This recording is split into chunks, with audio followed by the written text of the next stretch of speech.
भगवान अपने भक्त को भाव को समझ जाते हैं। भक्त कैसा भी हो, चाहे वो महात्मा रहे, चाहे वो कोई सिद्ध योगी रहे, चाहे स्वयं भगवान शंकर जी रहे, या कोई चाहे महापापी रहे, भगवान सबके भाव समझ जाते हैं। एक महात्मा थे, महात्मा ने मन में विचार किया कि महाराज आश्रम में रहकर ना कोई सेवा कर रहे हैं, ना पानी देने वाले हैं, ना कोई पूछने वाले हैं, अब क्या करूं, ना कोई शिष्य है, इससे बढ़िया तो विवाह ही कर लेता तो ठीक होता।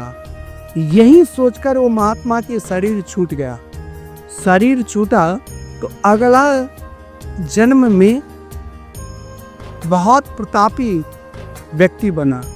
फिर उसने 100 वर्ष तक, ये त्रेता की बात है, 100 वर्ष तक कठोर तपस्या की।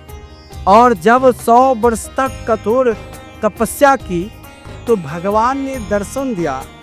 तो भगवान जब दर्शन दिए तो भगवान से एक इच्छा लेकर वो तप में बैठे थे। देखिए, आप चाहोगे कि भगवान मिल जाए तो हम नाना प्रकार के वस्तु मांग लेंगे, लेकिन भगवान वही देगा जिस वस्तु को आप अपने हृदय में बैठाकर उनकी उपासना की है।